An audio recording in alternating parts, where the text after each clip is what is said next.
And as always, we're just bouncing along. Hi, guys. Welcome back to the Gardens, the Untold Story. I'm Ken Somerville. And my co host is Andy Lopez, the Invisible Gardener. And today we're talking about microbial tea and making your own. And are you trying to be an ape there, Andy? You're out in the jungle beating your chest, man. Talk to us. Hey, everybody. I'm still not here. I was, okay, I'll tell you guys what happened. I got trapped in a big spaceship and they just now beamed me back down. So it's like, took me a little while. But I am back to be here. I don't know what happened, man. It was like, boosh, boom. But everything's okay now, right? Well, I hope so. You're here on a podcast. We're live. Good. The aliens let you loose, Andy. That's all I can say, man. No, they didn't let me loose. We fell in love, and she helped me escape, but she had to go back to her parents. So it's. Oh, you were going after the young ones again, were you? Oh man, breaking young hearts, Andy. Come on. So today we're talking about. I guess we're talking about compost tea, or are we talking about microbial tea? I forget now. Microbial tea. We're talking. Okay. All right. Okay. So we're going to talk about how to make the best microbial tea. I'll give you some of my secrets that I've learned throughout the year. You know, I've been in the business since, well, I don't count the time when I was a teenager in school and I didn't have the name, even though I felt I was in business, you know, going around doing stuff for people. I don't count that time. Does that count? Actually, it should. You know, when you think about it, that is time you were in the garden. So you're 50 plus years doing this, Andy. Let's just how about we say that? Doing it a long time. When I gardened for my mom and dad, that's how I got started. Started gardening for myself and my mom and dad. I learned I didn't call them microbial teas then. Yeah. You know, because as I got older, it was only recently, right, that we started calling these things microbial teas, right? Yeah. And so one of my books was Natural Pest Control Alternatives to Chemicals for the Home and Garden. Right. And around that time, I have these videos, and maybe I'll look them up for you guys, of me strolling through the shopping center, a grocery store, buying things to make a spray from. And so I did some shows on how to control ants naturally. So I would walk around in the grocery store and pick up things that I would want to spray. And so a lot of these things, the microbials, believe it or not, I started early in the kitchen, of course, getting stuff. So I learned about milk. Okay. Yeah. Milk was the first and the easiest thing that I got. Or maybe it wasn't milk. Maybe it was beer. Is beer microbial? Right. It is, isn't it? Right. It is broken by the microbes eating the yeast to make the beer, so it's got to be microbial. It's a microbial tea, right? So when I first started, I dealt with what was available to me in the kitchen. When I would go out and do gardening stuff, I would say, okay, I would make a really cool. I don't know if it's a tea. It may be a tea. Does the tea have to be heated, or could it just be liquid? Cold. It can just be liquid. It can be right. So I would make a my favorite. I just can't say my favorite. It's one of my easiest. Is a cold brewed coffee. It's a wonderful microbial tea from the coffee, and especially if you're lucky enough to have the plant or any part of the coffee. So when I in Florida, in Miami, it's a big heavy Latino community, and of course I like Cuban coffee, and it was really cool to be able to get coffee straight from Cuba inside the cool. So the coffee, hey, quit moving, don't move, Ken, stop it. And my eyes. I would get Cuban coffee in these really cool coffee bags. Yep. And they still do plants that they would take all the coffee beans and run through machines. And first of all, they had to take the hulls off of the hull, the skin. The coffee bean has this cool hull over it, right? That's the biology, right? Huh? Think about it. Actually, a hull is the structure like a coke. You're talking like a coconut hull around the bean inside. No, it's not. It's not a thick hull. It's just a like a paper. It's like a it's like a very thin covering, like a very Okay. thin shell, and it So actually looks more like when you get the hull, it's very fine. It looks like some kind of like a bean covering. mhm. It's coffee bean hull. The outside, Okay. it's the Okay. outside. I've Okay, never so dealt with it, so I'm not sure if it's microbial or not. that's definitely biology because I would take that. So they would throw Mhm. that away. So Right. I actually went to this place because I was even then we didn't get I didn't get enough coffee. So when I started treating my customers, I needed coffee, and so I Right. found out that they in downtown Miami they have all these places there. Everybody manufactures coffee like crazy, and then they throw it away. And Right. so the hardest part was finding organically grown coffee. But what and I think about it, I have to be honest with you, I wasn't really an organic freak then, and as a kid, right? Like Spanish, the skin of Spanish peanuts. There you go. Say, I knew she would come up with something, right? You know, it's just Yep. like on garlic, the skin on the garlic. It's very thin. Yeah. It's like you call it a skin. Yeah. But so I was just making a confession. Maybe I shouldn't do it, huh? Okay. Did you guys catch a confession? No, nobody caught it. No, Nobody's nobody listening got to it. me. So it was when I went out to hunt for coffee, I was not on the organic freak at that time as a kid in terms of buying things because my parents would bought the food for me, right? So I was like, I don't remember when I was telling my mom and dad, is that organic? I don't remember any of that. Okay, to be truthful, I don't remember at all. I think maybe I got into the organic. Even in the service, I didn't say, hey man, is that organic bread you got there, or you know. Yeah. So when I Yeah. got out of the service, that's when I got into organics.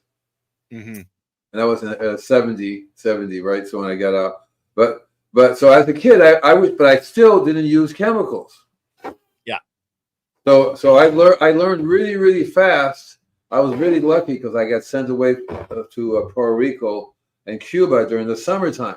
That's another story there. I met Castro. On both sides of my family, there were farmers, Yeah. and they both made compost. That was introduction to compost. It was really cool. These people on both sides, in Cuba and Puerto Rico, that's what they did. Big giant piles. They cooked it. They steamed it up. All that stuff.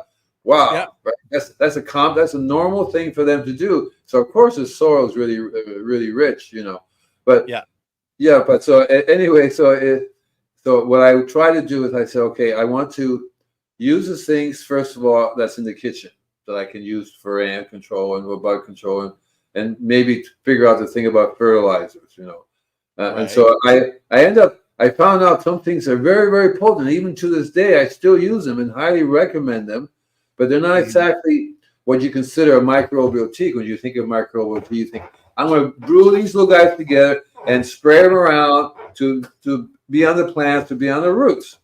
But there are different kinds of microbial teas, like this coffee brew, cold brew coffee.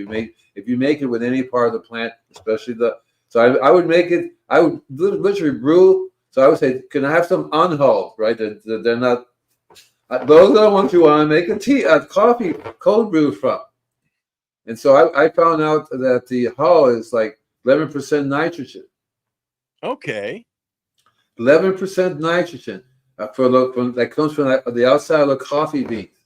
And I found that if you take the coffee bean that's raw without cooking, doing anything, and you can literally plant it on your vegetable, they go nuts because the biology in that little nut thing is really amazing what it does to that area.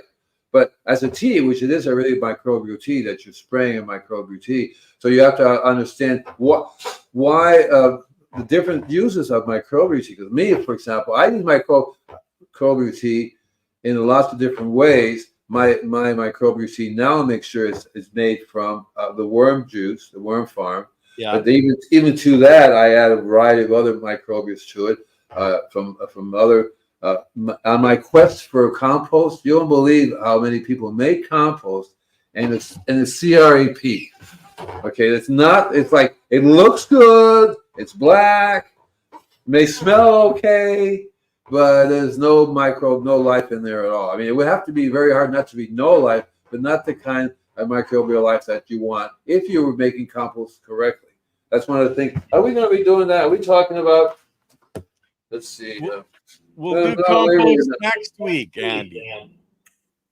No, I didn't mean compost tea. I really should talk about how to. I guess you don't need to have me hear me talk about making compost, right? Because I started early '70s making compost.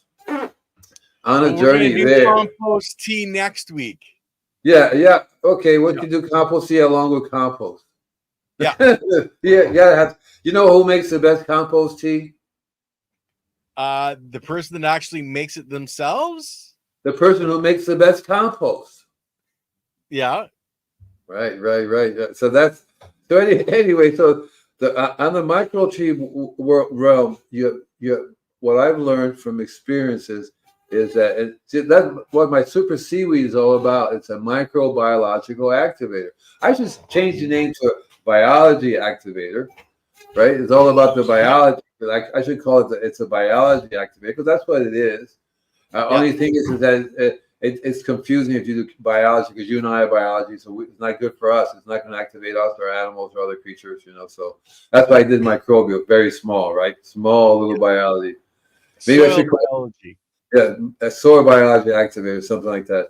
But so when I started doing stuff, I basically started for my customers, but myself, I would use it in my gardens. So there are a variety of things you can go to the store, and then as I grow older, I still do. When I go shopping in my organic grocery store, I pick up a lot of things that I would take back to my kitchen and make my own microbial mixtures. Like I just finished making a whole bunch of really cool cold brewed coffee with some organic French coffee. It's French vanilla coffee, right?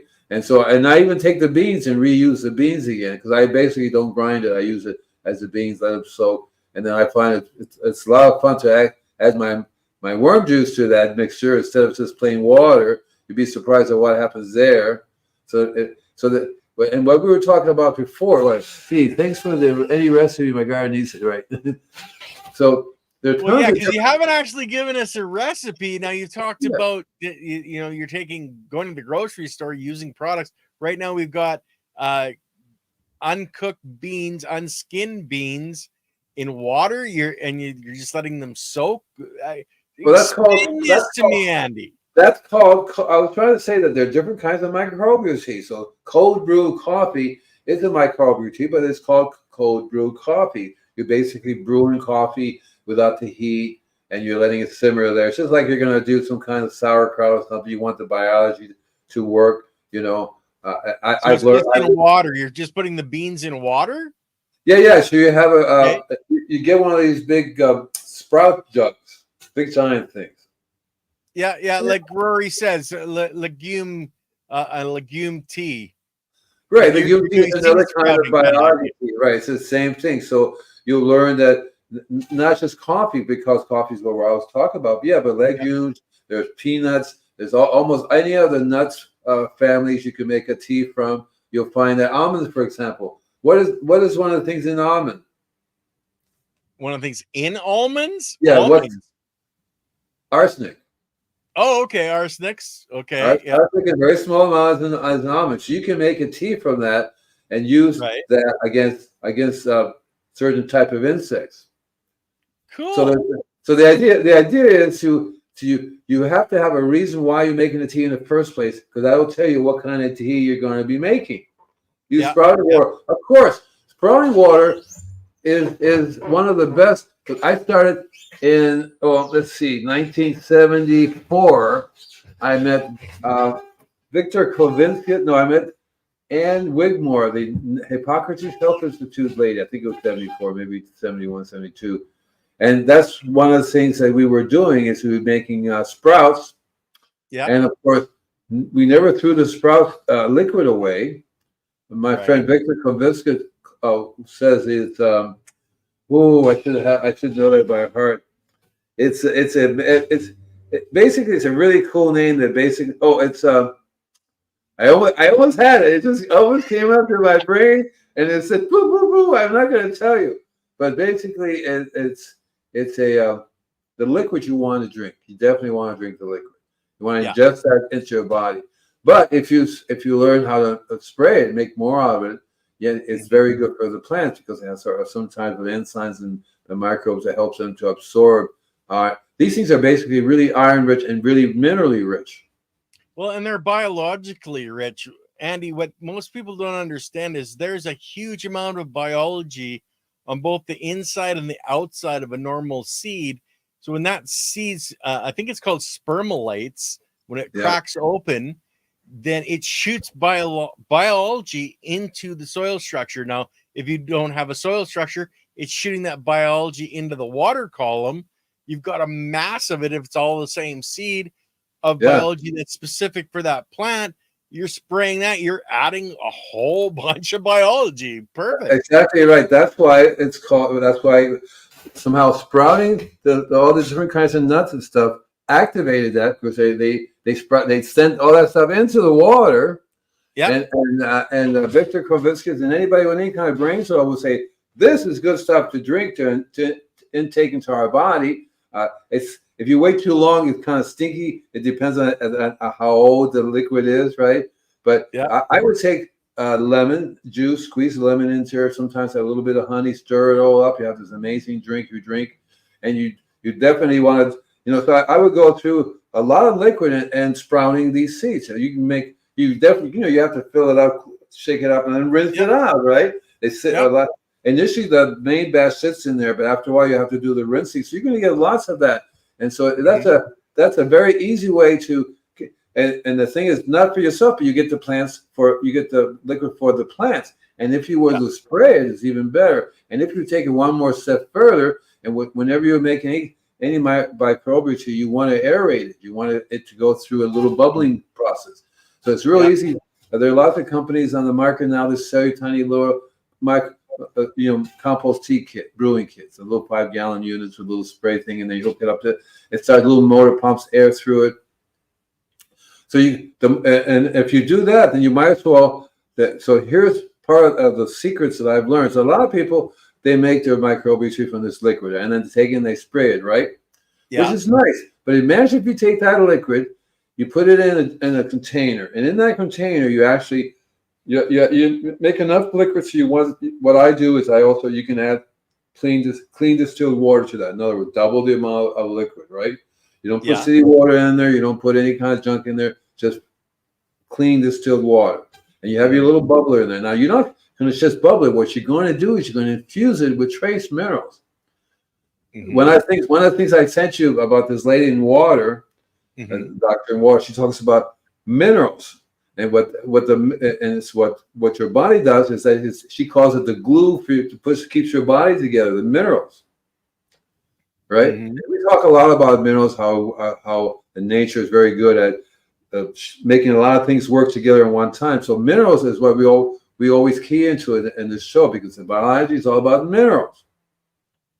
And so one of the things that you want to do is you want to infuse it with more minerals. You can't assume, because normally in nature you would have the biology in the soil, right? You would have the minerals in the soil waiting to be used. We would hope it's supposed to be there. So are you adding like a rock dust for minerals, a salt for minerals? What do you? I'm not going to tell you.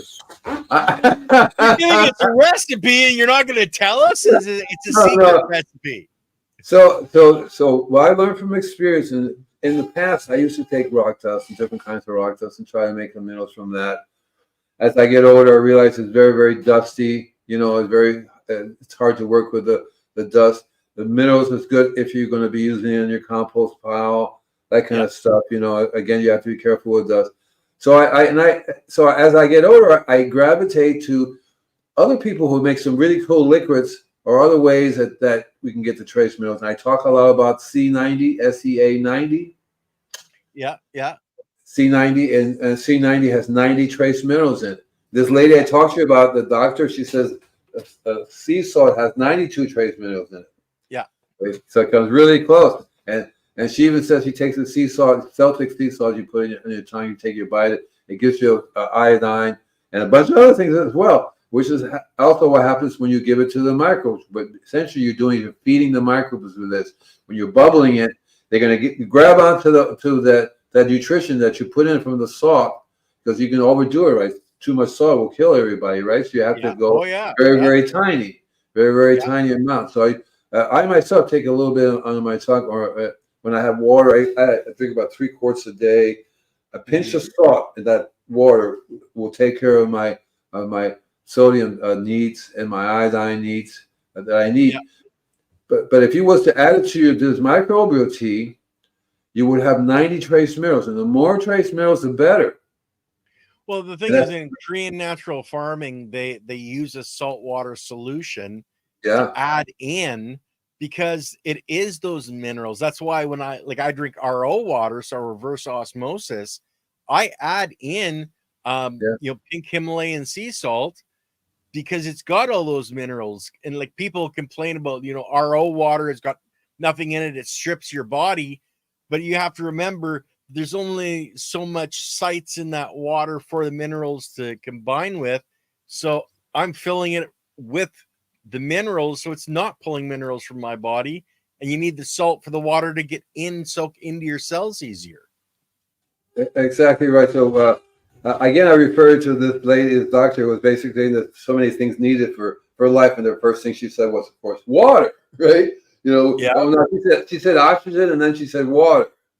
So, and then salt, then sodium. Yeah. So sea salt is really, really cool. Yeah, I use a cup. I use a C90 now, because I'm actually out of Celtic sea salt. It's one of my the thing about Celtic sea salt is that it's really super high in magnesium. Right. Yeah. It's so, but I don't know for sure if the C90, if it has, I'm sure it has magnesium, but I just don't know the amount. I can tell you that Celtic sea salt has a lot more magnesium than anything on the market now. I'll tell you that. We need magnesium. And magnesium is something we need. And so you want to get some easy water, highly soluble sources of trace minerals. There are a couple other sources you can get. It depends on how you for example, I go to my chiropractic office guy every once in a while, and he has a shelf of this little container of trace minerals for humans. Yeah. Dog, trace minerals for humans. And so I've tried them out, and I like it. So I get that for me every once in a while. But actually, I go there and I take it to make my super seaweed. So I'm so happy you're using my liquid. I said, well, I have another source of liquids I like better, but I like my plants like your stuff better. So because, you know why? Because it has a little bit of sugar in it, and plants like things in sugar. So okay. And then I ran into another, and I talked about this guy before, Dr. Willard, Willard water, Willard water, right. It has over 89 or 90 trace minerals. And he made it in structured water, and because it's structured water, not only the plants absorb it, we absorb it. Mm-hmm. And so you put that in. So you want to find one of these liquids. The other way is if you're into biodynamics, you'll find that there are lots of different formulations you can make from different herbs that you find around. You're looking around for different herbs that have different minerals. So basically, you take everything that's growing in your garden, because we talked about how, okay, here comes that word again, but I forgot, weeds. Yeah, it's medicinal plants for the soil equals weeds. Okay. He knew I was going to say that. Did Silly put that up? No, I put that up. Oh, I was going to say, God, she's fast. No. I knew exactly where you were going, so I started scrolling, as you started. Right, but here's the thing: all plants pull up mineral. All of them, vegetables. That's why you want vegetables, because they pull up mineral. Yeah. All plants pull up mineral. So you have anything growing, you dry that, turn it into a powder, make a tea out of it. You're going to be getting mineral, and that's what you need to feed back to the microbials. See, when I do my worm juice, my worm farm, right? That worm farm has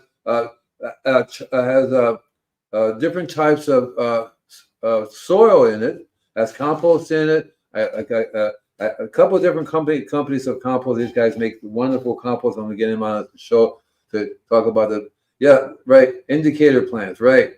Yeah. And so you want to be able to, and I put as much plant material into the worms. That's why I give them organic food, because they're also richer. I give them the lettuces, which are very rich in all kinds of trace minerals. And so I give them a lot of greens. and they eat up the minerals for me. And the liquid that comes out is even more amazing. I recently ran into a person that makes compost using cow manure. I go, whoa, whoa, whoa. Okay, so I'm using that, so that has the microbia in there. So you want to get as many different, and ideally you want to get as many different alternating sources as you can, rather than just one. People buy one bag of rock dust, and that's doesn't carry maybe 50 trace minerals in it. You look for maybe at 50. You're missing about almost half of them, right? Yeah. Hey, soil nerds. That's not some. What happened? Hit that thumbs up. Give us a thumbs up. Share it too, guys. Share it too. So and then there are other ways that are really, really cool. So one of the things I ran into in 72 when I was giving a talk at the Arkansas. It was let's see, it was a organic growers conference in Fayetteville, Arkansas. Okay. And so when I went there, I ran into a guy who does effective microorganisms. That was really, really cool because he talked about that. And I also ran into the same guy that was really teaching Korean farming. Okay. And so, because I had talked about basically, like right here, for example, when I moved here, in the front yard, there's a little forest, and in that forest, there's tons of mycorrhizas, just tons of mycorrhizas. Yeah. So, but I looked at it, you see the layers of whoa, and behind me there's a little forest, the same thing, all very much alive. The backyard isn't, because it was used for the road, and it had a artificial lawn back there, but anywhere around it, it's very, very rich, because all these trees have been dumping stuff on. The soils are totally alive. And so so the Korean garden method is a very, very cool way. For example, milk. You can use the lactose bacteria, right? Lactic acid bacteria, or lactobacillus. And Andy, maybe you want to this question first. Do you use a microscope to verify microbial life in your teas? And I don't think you're using one yet. No, I often think about buying. I talked to a layman about it, and I talked to my friend over here, Rob, who has one. But it wouldn't do any good because I can't identify them. I won't be able to say, oh, look, there's a special oh, look, there's a tree, there's a triangle. I'm going, oh. So is that a ciliate or a flagellate? So I go by the old-fashioned way of knowing if something's alive or not. You leave it alone, it starts to stink on you, starts talking to you. You go, well, I think there's something going on in there. If it reaches up and smacks you in the side of the head, it's right, alive. right. So because I would make another microbial tea, for example. You don't hear about it too much, is animal manure tea, which is the reason why you do that. It's a highly microbial tea. So you can learn to use, so when I lived on a farm, I would literally go out there, in Florida, I would go to the farm and if I knew the customer had some fungus among us, that's what I would call it, fungus among us. Okay. Especially in what I learned how to cure the soil, to inoculate the soil, is you go get some really cool ripe manure. And the best one is the cattle. If you get cow manure, that's great, And so I would take that and turn it over into the soil. Yeah. Right, and then I would cover it either with other soil that I can get, or either try to make a little compost pile on top of it. So that making compost is a really good way to do that. Also, so in other words, I expanded, because I used to get manure buried in. How about if I should make a pile here, right? Make a compost pile right on your property, right there, and then when it's done, you just spread it out and inoculate that whole little area. Yeah. But the tea that you get from that is very, very different in different stages. The biology changes in different stages. You want it, so you want it at the highest stage doesn't make you dizzy when you smell it. That's the ammonia coming off. Yeah, because it goes through a real bacterial, and then it slowly moves up into the fungal dominant. And that's where you want to be in a compost. But yeah, you can, if you have problems on the I guess the lower level of biology, if you don't have enough of that anaerobic biology, then you can use in early stages of a compost pile to get all that excess biology in the more bacterial range. Could you put up a can of Flex 420. This one here, I love my Yeah, yeah, yeah. microscope and became very useful when I learned to identify microbes in my soil samples. Years it took to be able to identify them positively. Great investment. Okay, here's the key words to that, Kana. Years. It took years. So I'm not gonna get into anything that We're takes not getting years. any younger, Andy. No, You I'm not getting into anything that takes years. So I'm saying, okay, yeah, you're really good at that. Great. I wish I had gotten into it when I was in the 70s, right? I thought Yeah. that would be cool to identify things. I did the old way. I would go by taste, by look, and by what it does, and what you can tell. And your if something nose. Don't forget using your Yeah, your nose. nose will tell you right off the bat. Yeah. You know what? Even to this day, I can let my compost tea sit in the truck for a few days and spray it, and to me it smells great. But people go, "What is that strange smell?" I said, "Well, that's biology fixing your roses, lady, or healing." But for example, right now there's a lady contacted me this morning. Actually, I ran into a guy, and I'm going to have him as a guest. His name is Tree Walker. Cool. He's walking through the trees, bro. No. You'll love this guy. But he referred me to a customer who says the lady says she has all these eucalyptus trees. The gardeners butchered them, and now there's some type of bug that's eating any type of has a little leaf. It eats them up. Mm-hmm. And so it's a combination of a disease and a bug. The disease inhibits a plant from absorbing more nutrition, right? But the real problem is that first of all, the guy butchered the plants to stressed out the trees. The trees want to grow, but they don't have the nutrition to make that happen. They don't have nothing's functioning for them, so they put out these little weak things that the brick level is like, eat me, and you have this bug going and wipe them out, and that's spreading around. More and more people are going to be calling me for this stuff because this is not your normal way of dealing with stuff. Because people have no idea. Oh, what she wants to know? What can you spray on the bugs? Yeah, right. They're not thinking of looking for a root cause. It's like our flipping medical system. Oh, Yeah, we'll yeah. treat all the symptoms. Yeah. Don't look for the cause. No, because then you won't be back anymore. Why? Well, yeah, they're not making any money anymore, right? Yeah. No bueno. So and I told her I have to talk to you. I have to give you a talk. Basically, I'm going to tell her, look, you don't have any soil. You're not paying attention to what's going on in the ground, and that's going to take a while. The tree can come back because you have to feed it. No, you don't put junk on the root system. The root system is not working. Even if you took some good organic fertilizer and put it down there, it'll sit there forever and won't work. The only thing that'll work is something alive. That's the only thing that'll work. Something alive. And so I've learned from experience. Okay, I'll make you a deal. I'll provide the liquid and the inoculation. You provide the living life, which basically is compost. You get the best compost I tell you to get on the planet. Organic that's what material. You have to have organic material. That's what we want. I found this guy makes a cosmic compost. Again, he's going to be on our show. He's a student of a friend of mine who did biodynamics. Really cool. He has a video. I think I may have sent it to you. Didn't I send you that video about this guy talking about this compost? No. Oh my God! I did. I don't think. Okay. I don't remember that one.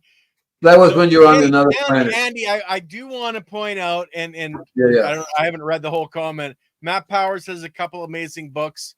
Is doing amazing work. He is a genius, and I have to agree with that. And Matt Powers has a course on microscopy, and I don't think it's very long, but it's really very, very precise, and you get a lot of help. So anybody that does want to look into microscopy, I would suggest Matt Powers. How about getting him out to guest? I'll have to see what happens with that one. Yeah. Okay, fine. Yeah, all right.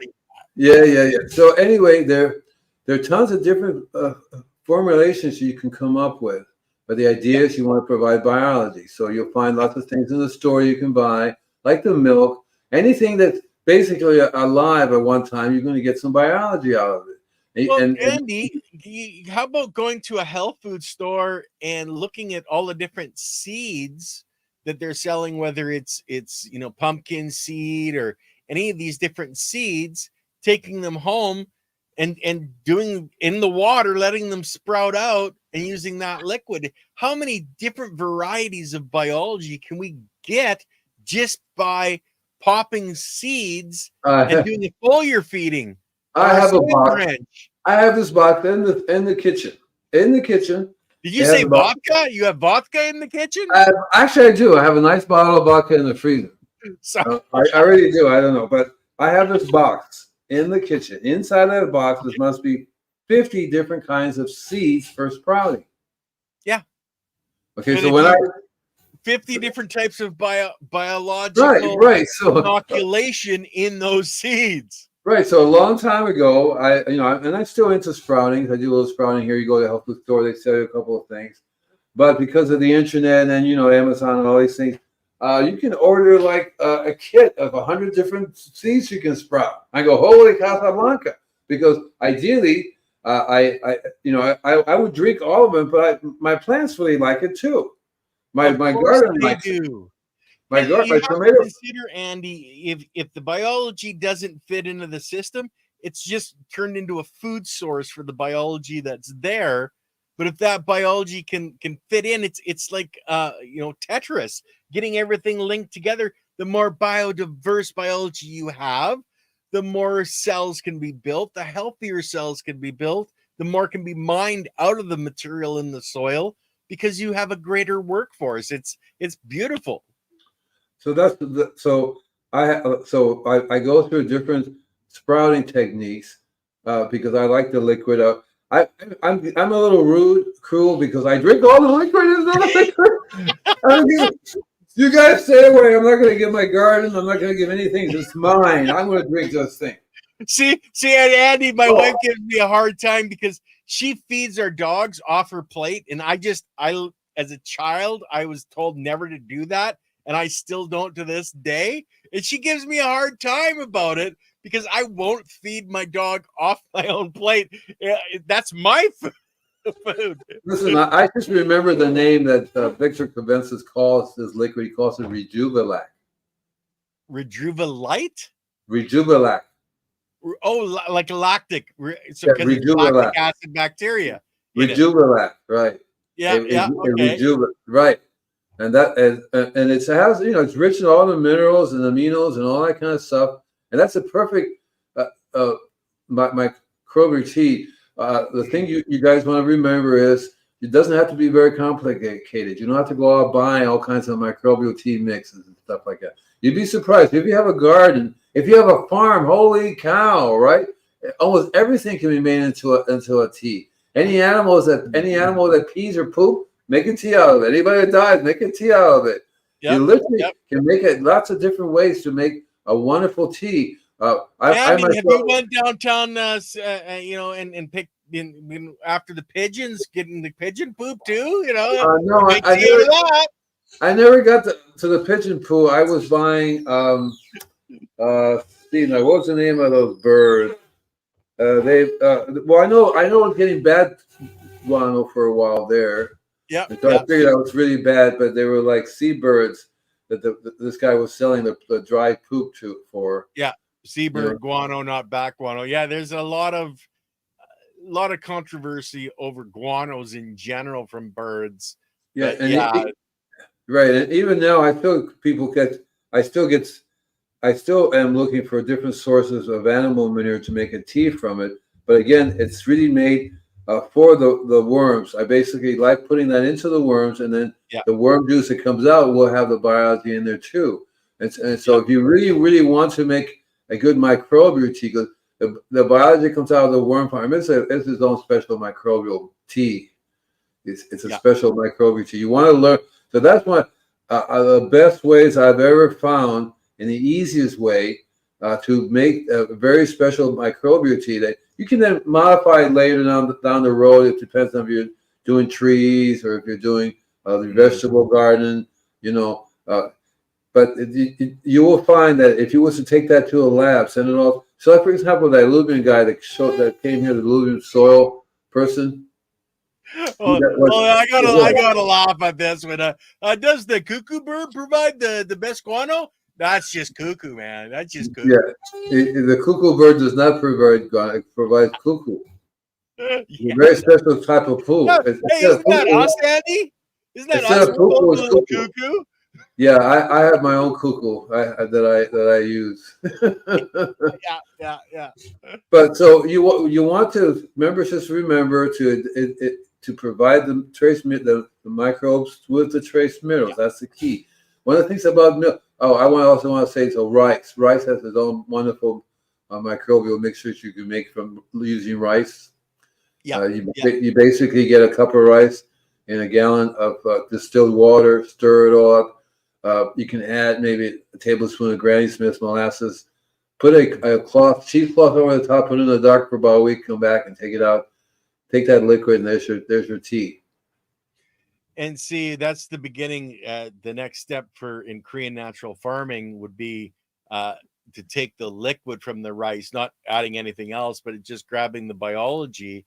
You take the liquid, mix that with milk, and that's how you make the lactic acid bacteria and farmer's cheese. That's what forms on top is farmer's cheese, which you could actually make and feed to your worm farm because your worms would go nuts because it's just all biology. So and that's what normally I don't have milk because I don't drink it, so I don't have milk in the refrigerator like you use. Sometimes I would buy it specifically to make it for that. Well, and that's what I do that because we don't drink milk either. So I just buy it strictly to make labs or lactic acid bacteria. That's what I mean, right? And you do want the whole fat one instead of the non-fat one. Actually, I think non-fat it can be better. I've heard of people that are using like a straight out of the cow full of fat, and it doesn't work as well. Ghetto Hippie saying buttermilk, but I don't think it. I think the less fat, the better. If I remember right from all my research when I was looking into the natural farming, I was using like 3.5% is what I was using. So a whole milk, but not the full like right out of the cow. No, I don't know about out of the cow. I've never had it. I never had it out of the cow. That would be interesting. Oh, you've never taken a teat and squeezed it and shot it into your mouth, Andy? You're not a farm boy. That would be interesting to make a tea out of that. I was just saying about what's in the store. They even though they have a certain amount of fat, it's not as much as coming out. So it's well, hey, I did it with goats and cows. I'm an actual farm boy, you know. The thing about the fat, it's going to be the fat itself is the richest in the minerals. Yeah. Oh, yeah. And like that's the thing about it, right? Don't understand that mother's milk. Oh, geez, there's something in it. It's what you give to babies that are having issues. Oh, the term isn't coming to me, but it's milk replacement they give. It's really good for the human body. Yeah, I can't remember what it's called, but it's not cannabinoids, Ghetto. It's oh, geez, we had a friend. He would take it. Colostrum. Thank you, Lily. Colostrum. That's extremely good for the baby animal because it's got a lot of extra nutrition in it. It's that seed, that first spray, that's from what you're getting from that mother's milk, that biological mass of nutrients and components to build the body. So yeah. Anyway, sorry, Andy, I interrupted with colostrum. No, that's right. Colostrum is one of the things I take regularly because as you get older, your body can make it as well. I find it very helpful for my skin. I haven't started giving it to the plants yet. Mm-hmm. I like giving stuff out to the plants and see what happens. But you're not giving it to the plants, Andy. Remember, you're giving it to the biology. Yeah. So if your plant has this amazing reaction, it's because the biology took that and created this amazing reaction. And so for me, what I do for my biology is that I basically go out and try to re-inoculate people's properties. In your guys' case, you're going to be doing the same thing for your place. And it's important to also realize that you basically want to Also, spray it on if you're doing for plants, trees and stuff like that. Especially trees, spray it on the trunks. Make sure it goes into the wood of the trunk because the tree will absorb it. And the leaf, upper and lower part of the leaf. Great for roses, and it's great for all your vegetables, fruits. So it depends on what you're spraying. You don't want to be spraying a manure tea on fruits and vegetables, right? So why not? Well, don't you want to get sick? No, so I learned from one of the things that I can spray. When it depends on how you make it. So if you live on a farm, I remember in my grandma's farm, they would make a manure tea, and that's what they spray around the house for ant control. Yeah. The acid of something would get to the ants and a bunch of other plants as well, and they didn't like that. It works great on snails as well. Yeah, well, it's good for, you can spray that kind of stuff on perennial plants, nothing that you're eating though. But yeah, it's a boost of biology and building blocks. I would spray it on roses, but I said I would, but I don't anymore. It depends on the strength of the tea, right? Oh, good shit.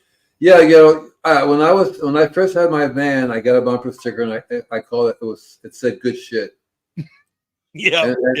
And the cop didn't like that. I said, well, that's what compost is. It's good shit, man. What's wrong with that? Well, it's no good. You can't say that. I go, okay. But maybe I should have done what you did. Just take out the I. Yep. And that would have worked just fine. So also too, you'll find that there are lots of other, so in your food, so for example, your vegetables that you eat, you can make a tea from those vegetables, leftover vegetables. You find be very interesting to spray because you make a liquid out of it, turn it into a tea and use it, right? You can do that too. Same thing when you have skins that you're throwing away and food that you're throwing away, you can actually turn it into a liquid. I was talking to a lady about how do I stop animals from getting to my compost? Well, you liquefy your food and you pour it into the compost. So if you go one step further, you can make a tea out of it and spray it.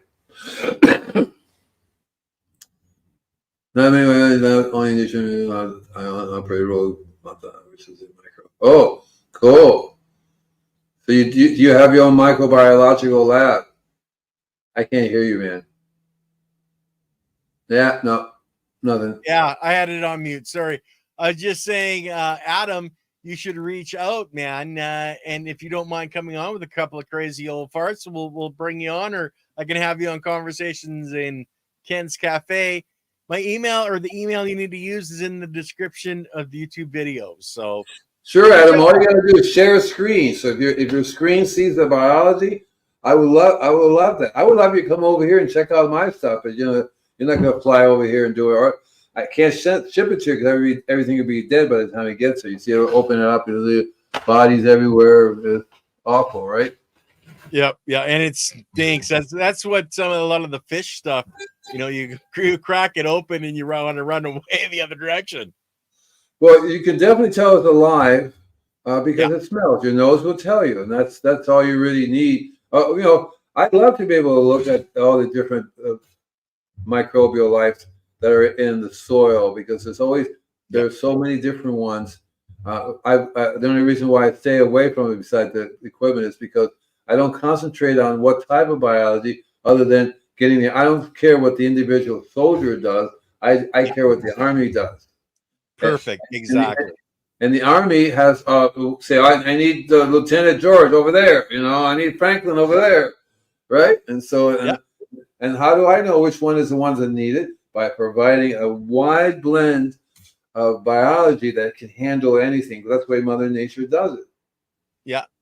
Well, and it's that diversity of the workforce of the Army. You need the captains, the lieutenants, but you need the privates and the grunts on the ground. You need the engineers to go out and build and this.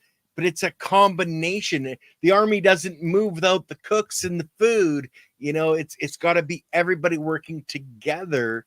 And the more you have, the better off it's going to be, whether that's in our bodies, Andy, as you know, or the plants or the animals. It's diversity, giving them the building blocks, which is, of course, your rock dust, your salt, etc. But it's all works together. And then But to top it all off, Andy, it's those dang aliens with all that crazy energy out there, because the energy works with it all as well. You got to bring that into the picture, Andy, right? Of course, it's all about the energy. That's what it's all about anyway. Like we talked about the minerals, and so this lady, the doctor I told you about, says minerals are the glue that holds the body together. Well, it turns out that the minerals where you get all the cosmic energy from in the first place. So it's all just like when you do a Brix level, sugar, it's also where you get your minerals from. So Mother Nature has a very cool way of making sure we get our minerals. Well, and that's like what we need. you're not using a microscope because you don't really need to. You've been doing this for so long. You know what works and doesn't works. It's like a mechanic that goes to fix your car. He knows how to tune that engine because he's been doing it for so long. He doesn't need to get out, a timing light or, a vacuum gauge, because he can set that carburetor by ear. And that's who you are, Andy. You've been doing this so flipping long. You figured all these things out. And I appreciate you so much, Andy, for allowing me to be your co-host. You just do it, and you do it, and something works, you do it. It doesn't work, you don't do that anymore. You do this, oh, that works. And it's like you keep doing things over and over again. After a while, you go, okay, like just yesterday, they said, we need a soil test. We need to find out what's going on with the soil. I said, lady, give me the $500. I'll tell you what's going on with the soil. I'll tell you a pH. I said, you don't have any. You don't have any soil. You don't got nothing. But it comes down from experience, because I learned from experience. I know my shit, man. I do. Yeah. Because I learned from experience. It's all about the minerals. And you ask me, how come you know about minerals? Well, because if I don't key into the minerals, it doesn't work. Yeah. And I don't have to worry about what trace mineral deficiency it is, because it's usually never the same thing. It all depends on what's going on in their particular environment. Here in California, it's usually the same thing: calcium deficiency. The pH is all wrong. There's no soil. But then if you go to like here, so go down a little bit, this is a forest, and it's like try to dig down to where you get to the clay, because there's soil on top of this thing, right? Yeah. So it's always different, but the bottom line is, when you make a meal, you have a complete meal, a nice blend of food. You don't say, eat all your apples, and tomorrow I'm going to give you some bananas, and after that, next day I'm going to get some rice. No, you got this really cool blend. That's what you always want to eat. It's logical to eat a blend of food, and that's what we want to.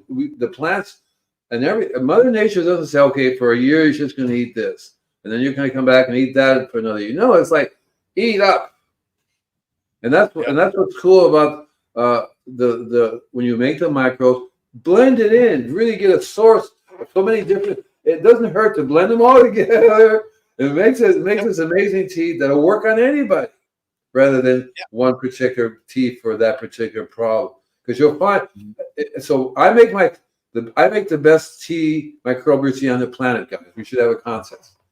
Because my microbial tea, I'll put Layton's microbial tea up against your microbial tea, and we'll see who wins. Because right. But here's the thing. No offense, Layton, but I've been curing trees for years, so I have a little bit of an edge on the diseases and the pests, because they come to me and I go, "This is what we need." Layton could probably use his stuff. He doesn't even need to know. I like his stuff, and I'm not. And it'll probably work just fine. I say probably, because I know mine will. And the better your biology is, the better it'll work. Oh, exactly. And like you're putting in all the necessary components, because you're putting in the rock dust, you're putting in the minerals, so you're putting in the building blocks, and you just keep adding more biology, and what comes out the other end is pure gold. So one of the things I add to my worm farm is biochar. Yeah. A nice thick layer of biochar on a regular basis, and that increases the biology even more. And then when I'm adding, today I added some peaches. I added some avocados. And you know what's interesting too is I take the avocado, throw a seed and all, and the seed just comes right up. It's like right in that stuff. I go, okay, next, because it's a very highly active, minerally rich. I don't have to. I learned I don't want to take the sea salt and add it in there. It's too salty. I don't need to do that. I add the sea salt with my liquids. Yeah. When Well, I think and that's the thing. That's the understanding of how to use what you're making, when to put the different components in. Like I have, the water soluble calcium. I have water soluble calcium phosphate. I have my labs. I have all these different components and I combine them all, but at the last, few minutes, and then, or the last day, and then bubble that out to add the biology. But well, yeah, you have to don't learn. store them together. You have to learn from experience. You won't believe how many times I mixed stuff up and it started gurgling, and it will overflow over the little container. The pipe got, and it will overflow like a foam. And be like, oh shit! It's just keep on overflowing and flowing. Okay, I guess. And so I don't really do detail. Okay, I added to this, and so I go, well, and so, but you can tell because somehow the biology react. And this is like, there's no fertilizer. You're not talking about fertilizer for react. Things tend to react, can easily react, and somehow the seaweed that I got didn't like the other kind of seaweed or the kelp or whatever it was, and it was like, So you do it from experience. I used to take 14 different types of rock dust and blend them together into a dust, and then feed that to my liquid. Yeah. Okay. And that's perfect. And we do have a question. No, do you add sand in your worms bin for the worm gizzards? Okay, so I have in my one of the things I buy is soil, which is basically sand. Okay. It's a sandy mix, and also too, I find out that one of the things that I add for worms is that the cardboard, and also too the biochar is very effective because I also get the very. Aren't you adding? You're adding coffee grounds as well. Adding coffee grinds is also very fine. Yeah. That's one of the things they like about coffee grinds. It's really very good for their gizzards, right? Yeah. And then, let's see, what was I? So what I do is I have newspapers and cardboard, which is the cardboard they eat. That breaks up down to, they get a lot of carbon. Yeah, and you need to have the carbon. We're all carbon-based life forms. They get a lot of carbon, right? And so they also get like lettuces and stuff like that, which is good for them to break down. Also, too, and I find that the sand it's more like little pebbles, tiny, teeny, weeny little pebbles mixture. Plus, right here in the back of the house, it used to be a road, and they put construction sand down in there, and the sand now is looking very, very good. And I got a friend of mine brought me about 50 bags of sand that they had removed. It was totally clean sand. So I have a big source of sand, different sources of sand that'll work for the worms.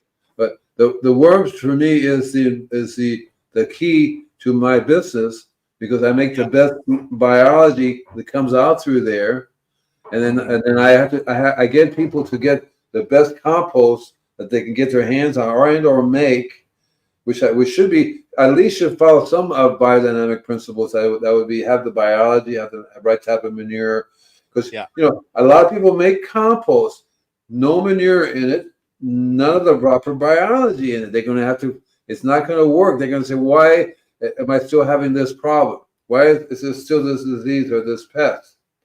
And I don't have to give specifically what mineral is missing, even though I could. But I learned a long time ago, it's not wise to tell people, you're deficient in calcium and iron and magnesium. They go, yeah, okay, right, fine. But what can I do about it, right? Yeah. So go ahead. I was just going to say, we're down to our last minute, Andy. I just flashed up your website and that. So guys, join Andy's newsletter, because he does put stuff out on there that will help you. And also on it's all about the biology.ca. If you go there and look under discount codes, we do have a bunch of different discount codes where you guys can get percentages off on some products that I would recommend and use, or have recommended and used. So just to let people know. Next week we're doing it on compost tea, then, right? or did we get it through here this time? Did we also cover? No. Next week we'll go specifically because we did a microbial tea. Let's do what you're getting out of your worm bin. So we'll go do the compost. Okay, great. And there's Terry lurking. Yeah. It's sitting in the lurker tree again, Terry. Come on, brother. I saw you lurking. Heavy breathing. Yep. So, Andy, are you out and about in the next week where people can come and see you? I try not to be visible. I try not to let people see me. There's a contest called Find the Invisible Gardener, so they're looking for me. So I have to stay out of sight as much as I can. No, I don't do talks anymore. I haven't really gone out in public with too many things. I go to garden clubs, so I do that a lot. And if you're in a garden club, more like organic garden club here locally, vermicompost is like holy grail to all amendments. You got it, brother. Yep. You got it. You got it. That's exactly right. And especially if you can't help it. The worms are really very good. There's two different richest sources of animal manure: worms, the smallest, and the elephant, the largest. Yep. I would love for you to see to look under the scope and see the difference between the two biology. You're gonna be surprised, man. Well, it's like going from 400 to 2,000. You're still looking at different biology, and the farther you go, different biology. But I think we're gonna end it there, my brother. Yeah, it's over, man. I'm going to let everybody know that I'm not doing a show on this Friday, taking an extra day off to try to deal with this dang pain that I got in my arm. But on Monday, we actually have a dog trainer coming on, or Leighton's dog trainer coming on. And I think you guys are going to be really amazed at some of the techniques that she uses to train animals. And so if you're a homesteader and you're raising animals, this is going to be something that is going to really help you out a great deal. So check out the Soil Matters on Monday. Andy, love you, brother. And say peace out, everybody. Peace out. Bye.